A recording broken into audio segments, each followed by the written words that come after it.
Bab 2803. Token Link. Bakat. Harus mengatakan bahwa apa yang dikatakan Quincy sangat masuk akal. Di era ini, banyak sekali orang yang mengabaikan satu hal, yaitu bakat, dan bakat bukan hanya orang-orang yang berbakat dalam budidaya, tetapi juga aspek lain, seperti manajemen, tata kelola negara, DL. Jika Akademi Guanxuan ingin mengubah seluruh alam semesta, dia dan Quincy sendiri pasti tidak akan mampu melakukannya. Setelah beberapa saat, tetua Qian pergi. Quincy mengajak Mileye berkeliling kota. Akhirnya keduanya sampai di gunung tertentu di kota. Quincy melihat-lihat, pemandangan di tempat ini sangat bagus. Melihat ke bawah dari puncak gunung, ada hutan lebat di bawah. Hutan lebat panjangnya puluhan ribu kaki. Dan di balik hutan lebat itu, ada sebuah sungai. Sungai ini lebarnya 100 kaki dan mengelilingi seluruh pegunungan. Lebih jauh lagi, ada beberapa yang terlihat dengan mata telanjang. Bangunan kota utama. Quincy tiba-tiba membuka telapak tangannya dan seekor burung bangau ungu kertas tiba-tiba terbang perlahan. Tak lama kemudian, burung bangau ungu itu menghilang jauh ke langit berbintang dan kemudian terbakar. Mileye memandang Quincy, yang tersenyum dan berkata, "Tempat ini cocok untuk membangun akademi, jadi aku meminta orang-orang datang ke sini untuk membangun akademi." Saat dia mengatakan itu, dia mengeluarkan selembar kertas dan menyerahkannya kepada Mileye. "Lihat, ini akademi yang kurancang." Dirancang. Mileye mengambil gambar desainnya. Setelah melihatnya sejenak, dia tersenyum dan berkata, "Bagus sekali." Quincy sedikit mengangkat sudut mulutnya. "Tentu saja." Mileye hendak berbicara. Pada saat ini, ruang dan waktu di depan kedua orang itu tiba-tiba sedikit bergetar. Beberapa saat kemudian, seorang pria paruh baya muncul di depan kedua orang itu. Pria paruh baya itu membungkuk sedikit pada Quincy, ketua pavilion. Saat dia berbicara, dia menatap ke arah Mileye dan membungkuk sedikit, "Tuan Muda Ye." Quincy tersenyum dan berkata, "Pekerja, aku ingin membangun akademi di sini." Setelah berbicara, dia menyerahkan gambar desain tersebut kepada pekerja Sif. "Berapa biayanya?" Pekerja Sif mengambil gambar itu dan melihatnya sekilas, lalu berkata dengan suara yang dalam, "Bangunan saja tidak memerlukan biaya banyak. Paling-paling puluhan miliar nadi alam semesta, tetapi jika ingin menambahkan berbagai teknik formasi." Quincy menggelengkan kepalanya. "Untuk saat ini kami tidak akan menambah teknik formasi, tapi teknik formasi bisa dipesan terlebih dahulu." Pekerja Sif itu mengangguk. "Oke." Quincy membuka telapak tangannya dan sebuah cincin penyimpanan perlahan melayang di depan pekerja Sif. "Berapa lama waktu yang dibutuhkan?" Pekerja Sif itu melihat sekeliling dan berkata, "1 bulan." Quincy mengangguk. "Oke." Pekerja kelas itu membungkuk sedikit, berbalik dan pergi. Mileye memandang Quincy. Dia bisa membangunnya dalam sebulan. Tapi ada hampir 100 istana. Quincy tersenyum dan berkata, "Dia punya tim." Mileye sedikit mengernyit, "Tim?" Quincy mengangguk. "Pekerja ini dulunya adalah seorang tukang kayu kecil. Aku menemukannya secara tidak sengaja. Kemudian aku mendanai dia dan memintanya untuk membentuk tim konstruksi. Selama bertahun-tahun, dia telah merekrut hampir ratusan ribu orang, khususnya bertanggung jawab atas pembangunan setiap dunia di pavilion Xianbao kami." Mileye berkata dengan suara yang dalam, "Apakah ada banyak orang seperti pekerja kelas di bawahmu?" Quincy tersenyum dan berkata, "Ya.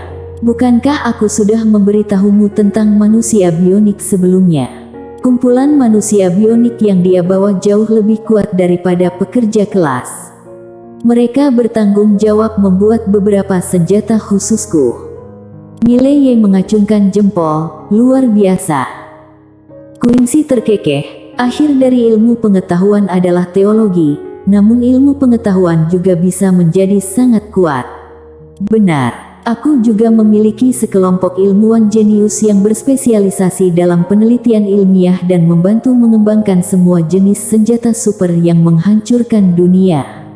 Aku akan membawamu ke gudang senjataku lain kali.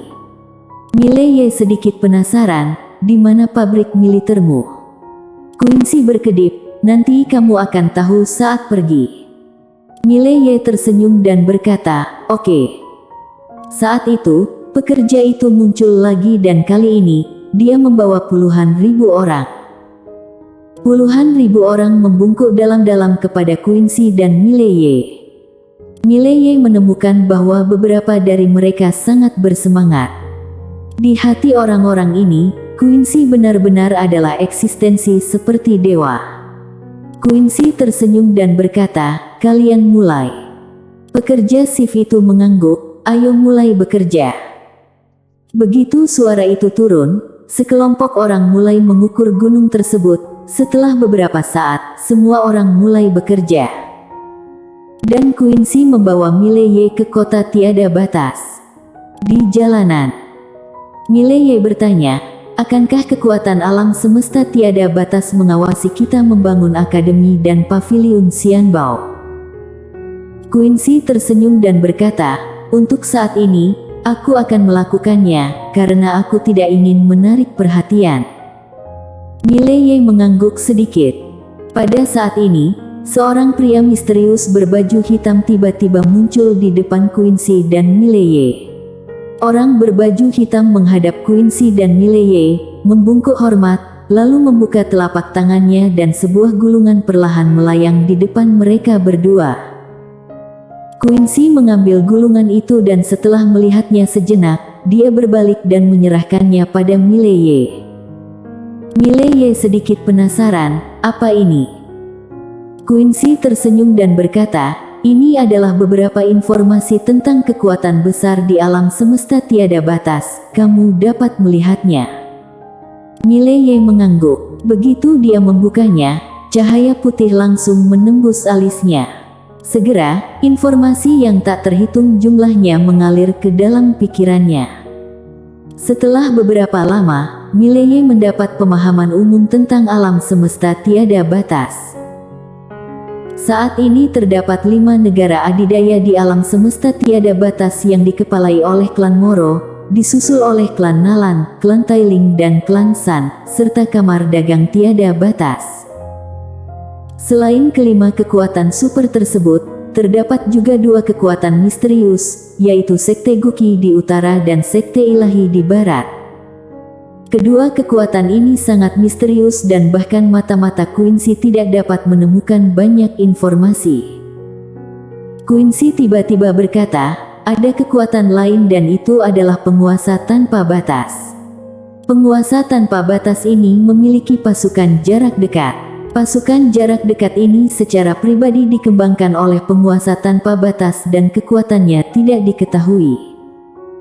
Mileye melihat sekeliling lalu bertanya, apakah di kota tiada batas?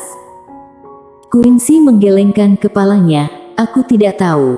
Namun, orang-orangku bisa menyelidikinya. Mileye melirik ke arah Quincy, lalu berkata, Quincy, menurutmu siapa yang merupakan ancaman terbesar di antara kekuatan ini? Quincy tersenyum dan berkata, penguasa tanpa batas. Asal-usul orang ini terlalu istimewa dan kekuatannya juga sangat menakutkan. Kita harus berhati-hati dengan orang ini. Mileye mengangguk, memang. Pada saat ini, bayangan hitam muncul di depan Quincy. Bayangan hitam itu membungkuk sedikit, lalu membisikkan beberapa kata, yang merupakan transmisi suara energi misteri.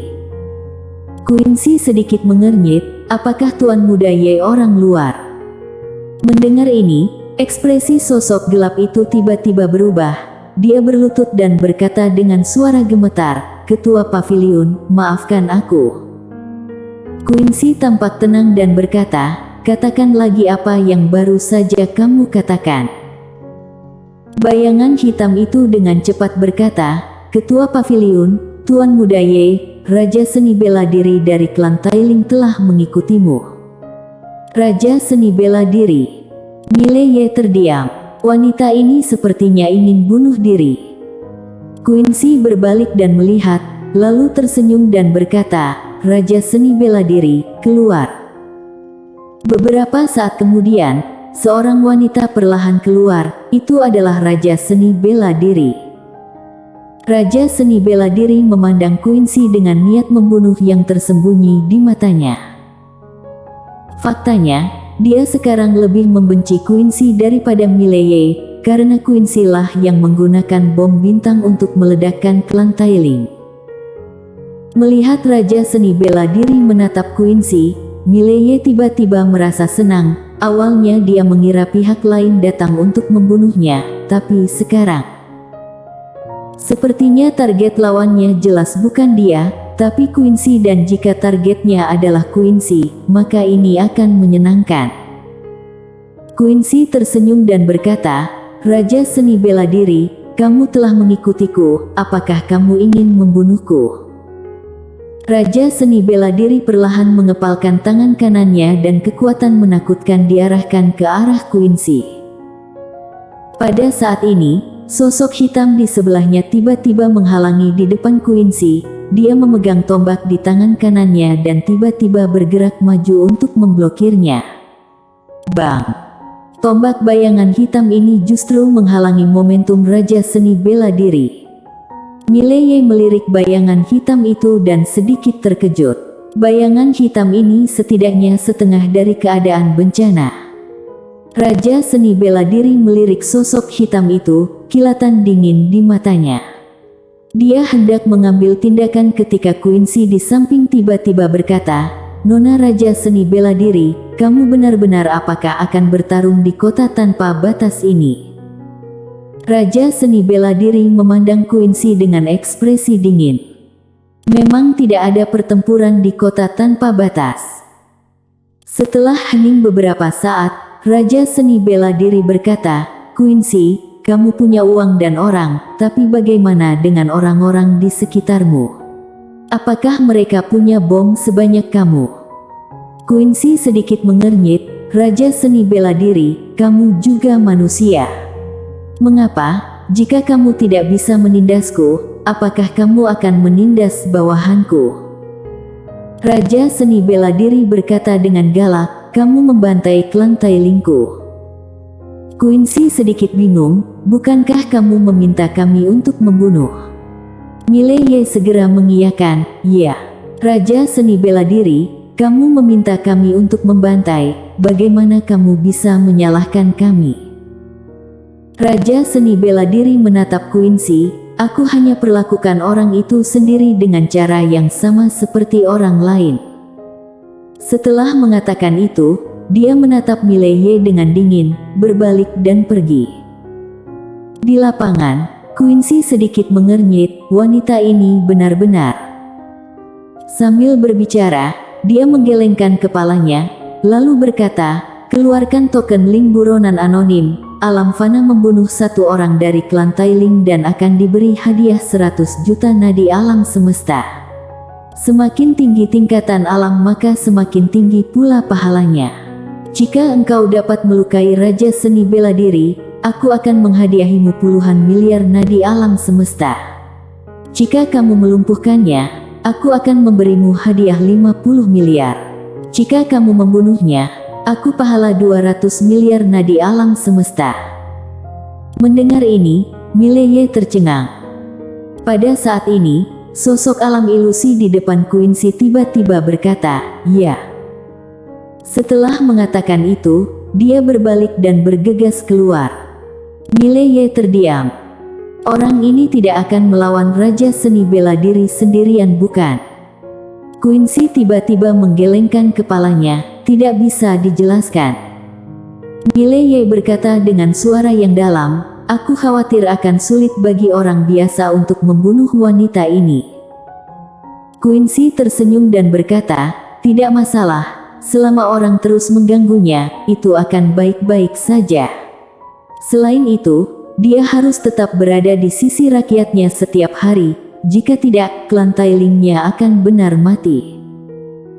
Dalam pertempuran pertama, Quincy meratakan suku klan Tailing, menyebabkan tak terhitung banyaknya penguasa kuat di dalam klan Tailing meninggal secara tragis.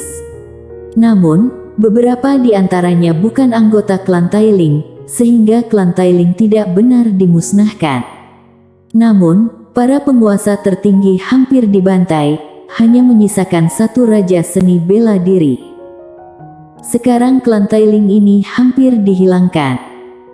Quincy tiba-tiba berkata, "Ayo pergi, aku akan mengajakmu melakukan arkeologi."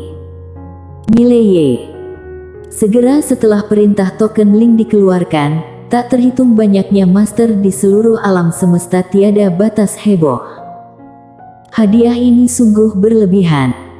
Di bawah imbalan yang besar, harus ada orang-orang pemberani. Mereka mungkin tidak bisa mengalahkan Raja Seni Bela Diri, tapi bagaimana dengan masyarakat Raja Seni Bela Diri? Itu sama lemahnya dengan ayam. Alhasil, beberapa pihak yang tidak bertanggung jawab mulai membunuh anggota klan Tailing, bahkan yang lebih parah lagi, mereka langsung mendatangi Raja Seni Bela Diri. Selama dia terluka, akan ada puluhan miliar nadi alam semesta.